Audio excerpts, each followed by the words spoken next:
Yo, what's up, guys? Welcome back to another video, and yes, we're doing another creepypasta. I know, I keep doing lots of creepypastas, but, I really am into creepypastas. I've been a fan of creepypastas since 2017, so, yeah, today we're gonna make another creepypasta video. Don't worry, we'll still upload other videos, too, so, yeah. Today's creepypasta is Peter's Shadow, a Peter Pan creepypasta. And I remember seeing a video of this by Mr. Nightmare when I was about 9 years old. And I am going to read it. It's a good creepypasta, so here we go. We are going to read Peter's Shadow. Grab some snacks, get some Domino's pizza, get a drink, get a soda, maybe some Arizona iced tea, whatever. Let's just start this creepypasta, and let's go. They still, to this day, don't believe me. Even my friends don't mention anything paranormal around me. I've become obsessed with it. I've been called confused, a liar, but every time I tell somebody about it, I forget more and more. I don't know why. Maybe it was because I was only 8. I don't trust Disney anymore. It was Sunday afternoon. My mom just got back from a flea market and picked up a copy of the old Disney movie Peter Pan. She was supposedly shopping for groceries, but she probably got distracted. This was one of the only times we had the time to sit and watch a movie together. My mom's always out shopping, and I don't know what my dad's doing most of the time. My brother Trevor was there too, but he was always on his phone, Facebooking or doing some other crap. I was the only one excited to watch this movie, so we all sat down on the living room floor. I put the movie in the VCR. The screen was a little fuzzy, but then the previews started rolling. It was just some old Disney movie previews, but then something a little particular happened. On the title screen, it had the roof of the house, like in the original movie. But Wendy, John, Peter, and the dog were sleeping on the roof in the air. Ignoring it, we played the movie.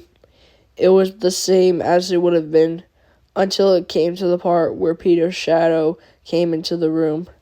When it landed on the floor of the room, Wendy looked at it. Then the camera started to pan out in the sky. Then the most terrifying thing happened. As it panned out, you could hear Wendy's blood-curdling scream.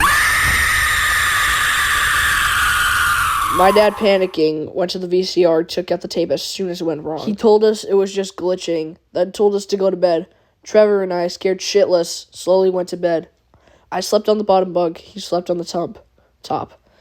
We both stayed up all night, too paranoid to go to sleep. About 3 hours after we laid down, Trevor was too tired to stay up, but I could not go to sleep. Being only 8, I started to sing my favorite song, Day in the Life by the Beatles, to help me fall asleep. Soon enough, I did, but my dreams were filled with the horrific screams of Wendy and what Peter's shadow might have done to her. Morning came fast, and my mom and dad told Trevor and I to try and not tell anybody about the movie. As hard as it was, we didn't. When we were on our way home, we both thought we were being followed. We just ignored it, because we thought it was just the paranoia. We had a pretty normal afternoon. After our dinner, we both went to bed. Being not as paranoid or scared as we were yesterday, we both were able to get some sleep. But then I woke up at about 12:30 a.m., and I heard something. It jingled, and it was very quiet. Then the lamp on my nightstand knocked over. I was too scared to do anything about it, so I slumped into my covers and closed my eyes.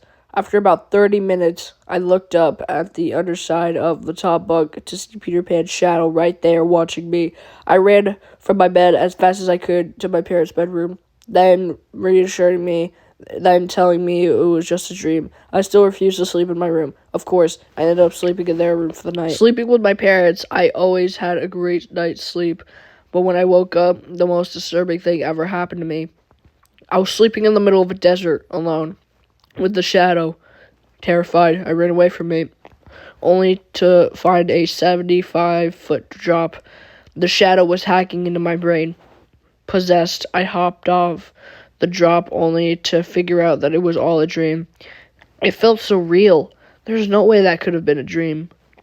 That night, I slept in my room with my brother again. after going through some counseling the following day. I'd never been so unafraid of anything my whole life. I tried waiting for the shadow to appear on the other side of my bed so I can confront it. But I got too tired and fell asleep, waking up in the middle of the night for the same reason I did the night before. I looked to see the shadow watching me. I then reached out to where the knife of the shadow would be. I got migraine and stopped. I looked at the head of the shadow and stared. Then, becoming conscious, I crawled into a ball under my bed covers. I started singing A Day in the Life to calm me and forget everything that had to do with this nightmare. Then I noticed I wasn't the one singing.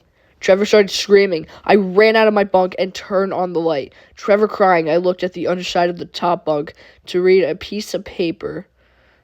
A red piece of paper crumbled up in a ball. I opened it. 13.5/6 is what it said in curly letters. I don't know what this monster wanted, but he got it. Because Trevor was never able to speak again.